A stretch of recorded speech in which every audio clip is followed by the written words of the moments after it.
The press conference was scheduled for March 21st, 1980, exactly 1 year to the day after Dean Paul Martin's jet had slammed into the side of Mount San Gorgonio, exactly 1 year since Dean Martin's world had ended.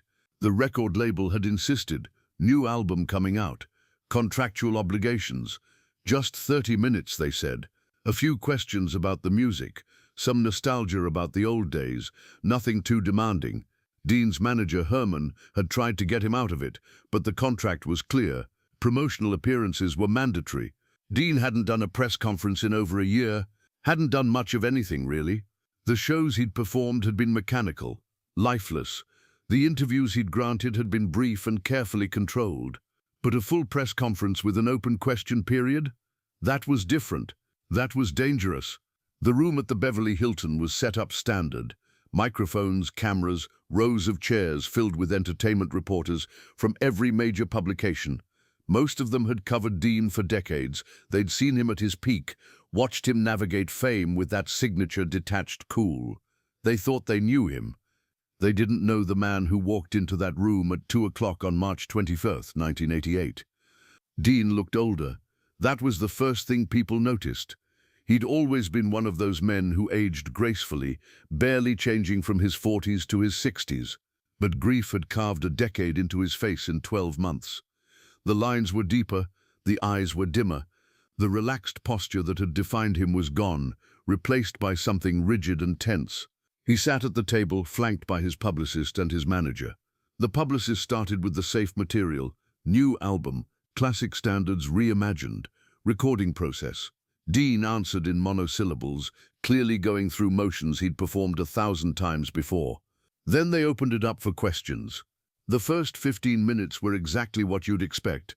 Questions about Frank Sinatra's health, questions about a possible Rat Pack reunion, questions about Vegas, about Hollywood, about the old days. Dean answered them all with professional detachment, brief responses, no elaboration, the bare minimum required to fulfill his contractual obligation. Then a young reporter from the Los Angeles Times stood up, mid-20s, ambitious, the kind of journalist who'd grown up reading about Dean Martin but had never actually covered him during his prime years. The kind who didn't understand that some questions don't get asked. "Mr. Martin, your son died exactly 1 year ago today in that plane crash. How has grief changed you as a performer? Does the sadness make your ballads more authentic?" The room went completely silent.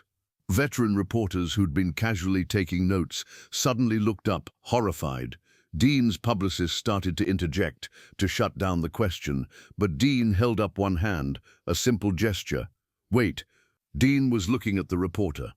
Just looking, not angry, not defensive, just looking with an expression that was impossible to read. The silence stretched. 5 seconds, 10, 15. The young reporter shifted uncomfortably in his seat. He'd thought it was a good question, insightful, the kind of thing that might make for a compelling profile piece. He had no idea what he'd just done. Dean's voice, when it finally came, was completely flat, emotionless in a way that was somehow more disturbing than rage would have been. "My son didn't die in a plane crash." The reporter blinked. "Sir, I thought my son was flying an F-4 Phantom for the California Air National Guard. He was serving his country. He was a captain. He was a pilot, and when his jet hit that mountain, he wasn't performing. He wasn't being authentic. He was being dead." The room was so quiet, you could hear the cameras clicking. Every reporter in the room was suddenly acutely aware they were witnessing something that shouldn't be witnessed, something private, breaking into public space. Dean continued, his voice still flat, still emotionless. "So no, grief hasn't made my ballads more authentic. Grief has made singing feel like lying." He paused. The reporter had gone pale. "Because when I sing about love and life and all that romantic nonsense, I'm pretending I still believe in those things, and I don't. Not anymore." Someone in the back of the room coughed. It sounded obscenely loud in the silence. Dean stood up. His publicist reached for his arm. "Dean, maybe we should—" But Dean wasn't finished. He walked around the table, moving toward the reporter who'd asked the question. Every person in that room tensed. Security guards shifted their weight. Cameras swung to follow Dean's movement. He stopped about 6 feet from the reporter. Close enough that the young man had to look up to meet his eyes. Far enough that it wasn't physically threatening, but the psychological weight of the moment was enormous. "You want to know about grief?" The reporter couldn't speak, just nodded. "Here's grief. Every morning I wake up, and for about 3 seconds I forget he's dead. Then I remember, and that 3 seconds of forgetting, that's the best part of my day. The moment I remember, that's when I die again. Every single morning, for 365 mornings now." Dean's voice was still flat, still controlled, but something was breaking underneath, something held together with force of will and decades of performance training. "So don't ask me if sadness makes my singing authentic. Ask me if I should still be singing at all. Ask me why I'm standing here talking about an album nobody needs when my son is in the ground. Ask me why any of this matters when the only thing that actually mattered is gone." The reporter tried to speak. "Mr. Martin, I didn't mean..." "You didn't mean to what? You didn't mean to ask a grieving father about his dead son on the anniversary of his death? You didn't mean to turn his tragedy into material for your article about whether grief makes ballads sound better? I'm sorry, you were just doing your job. I know, everyone's just doing their job. The reporters who called my house at 3 in the morning the day he died to ask for a quote. The photographers who staked out the funeral to get pictures of me crying. The magazine editors who wanted exclusive interviews about my pain. All of you, just doing your jobs." Dean turned away from the reporter, addressing the room now. "You want to know how grief changes a performer? It doesn't. The performer is still there, still going through the motions, still hitting the notes, still smiling for the cameras. But the person is gone. The person died on a mountain in California, and what's left is just this thing that knows how to perform." His manager stood up. "Dean, I think we should..." "I'm not finished." Everyone sat back down. "You all know me as Dean Martin, the cool guy, the guy who makes it look easy, never breaks a sweat, never lets anything bother him, and I sold you that image for 40 years. I sold it so well that you actually believe it. You think I'm really that guy." He laughed. It was a terrible sound. Nothing like the warm, genuine laugh that had charmed audiences for decades. "I'm not that guy.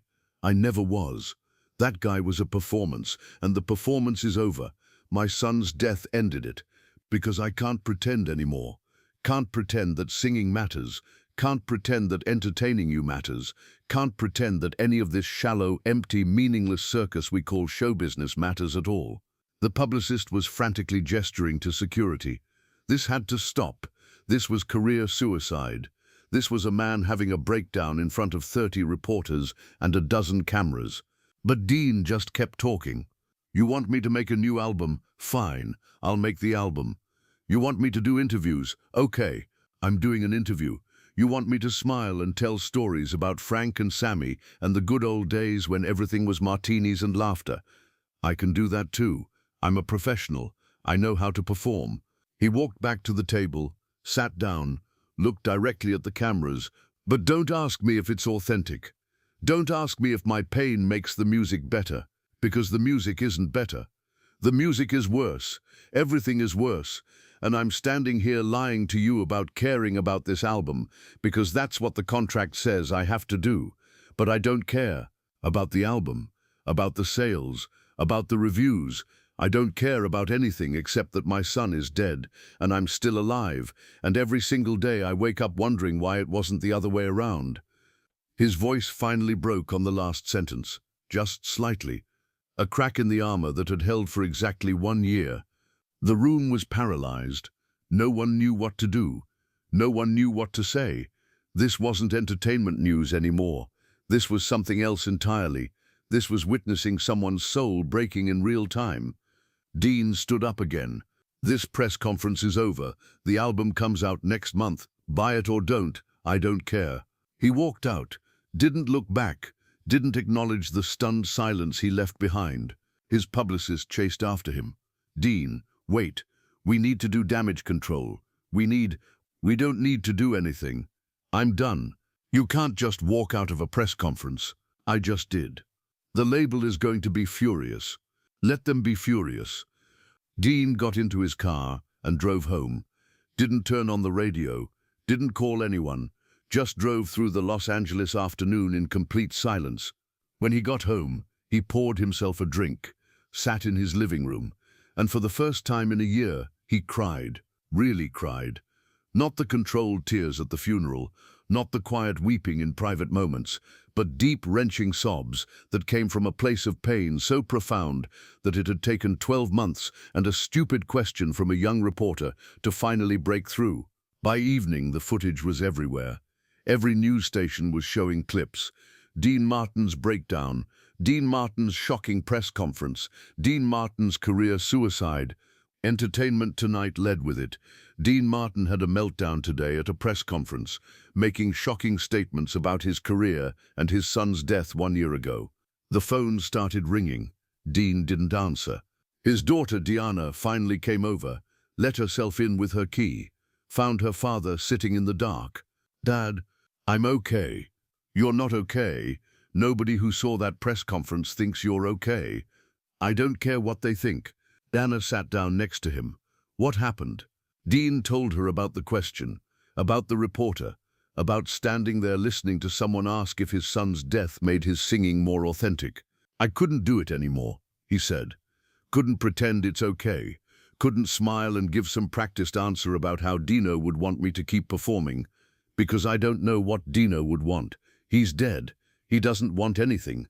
The media is going to crucify you for this. Let them. The label might drop you." "Good." Diana was quiet for a moment. "Dad, I know you're in pain. We all are. But what you did today was honest. For the first time in a year, I was honest. And if that's career suicide, then maybe it needed to die anyway." The next day, the Los Angeles Times ran the full transcript of the press conference. The reporter who'd asked the question wrote a column, apologizing, saying he'd been insensitive, saying he'd failed to understand the depth of Dean's grief. But the column also included something unexpected, a quote from that young reporter. "Dean Martin taught me something yesterday. He taught me that some questions shouldn't be asked, that some pain is too private to be turned into content, that grief isn't entertainment, no matter how authentic it might make a ballad sound. I owe Mr. Martin an apology, and I owe his son's memory more respect than I showed." The column went viral, not because of the apology, but because of what Dean had said, about waking up and forgetting for 3 seconds, about grief making singing feel like lying, about the performance being over. People connected with it in a way they never had with Dean's carefully crafted public persona. Because this wasn't a performance, this was the truth. Raw and ugly and devastating. The record label didn't drop him. They couldn't. The publicity from the press conference had generated more interest in the album than any traditional promotion could have. Pre-orders tripled overnight. But Dean never did another press conference, never gave another interview where questions weren't pre-approved, never put himself in a position where someone could ask him about his son without warning. And he never apologized for what he'd said. Not to the label, not to the reporter, not to anyone, because everything he'd said was true. Years later, after Dean died, that press conference became legendary. Film students studied it. Journalism schools used it as an example of what happens when you ask the wrong question. Psychology courses used it to teach about grief and public performance. But the people who really understood it were the ones who'd lost someone, the parents who'd buried children, the siblings who'd lost brothers and sisters, the spouses who'd said goodbye too soon. They understood waking up and forgetting for 3 seconds. They understood grief making joy feel like lying. They understood the performance being over. One father who'd lost his daughter in a car accident wrote to Diana years after Dean died, "Your father's press conference saved my life. I'd been pretending to be okay for 2 years, smiling at work, going through the motions, dying inside. When I saw your father tell the truth about grief, I realized I didn't have to pretend anymore. I could just be broken, and that permission to be broken was what I needed to start healing." That's the legacy of March 21st, 1988. Not Dean Martin's breakdown, not a career-damaging meltdown, but a moment of complete, devastating honesty about what grief actually feels like, from a man who'd spent his entire life making it look easy, a man who finally admitted it wasn't easy at all. The young reporter who'd asked the question never made the same mistake again. He became a thoughtful, respected journalist who wrote with empathy and care. He said later that Dean Martin's response had taught him more about journalism than any class or editor ever had. And every year on March 21st, he would send flowers to Dean's grave. No card, no message, just flowers. An annual apology to a man who'd taught him that some stories are too sacred to be told by strangers. Dean Martin never fully recovered from his son's death. He died 7 years later, on Christmas Day 1995. Most people who knew him believed he'd been waiting to die since that day on the mountain in 1987. But for 3 minutes in a press conference on March 21st, 1988, Dean Martin stopped performing and started telling the truth.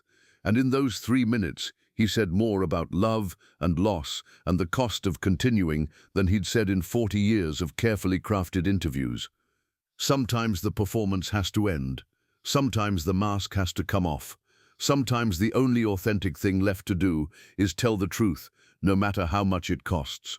Dean Martin did that, and the entire room went silent, because they finally saw the man behind the legend, and he was broken, and he was honest about it, and that honesty was the bravest thing he'd ever done.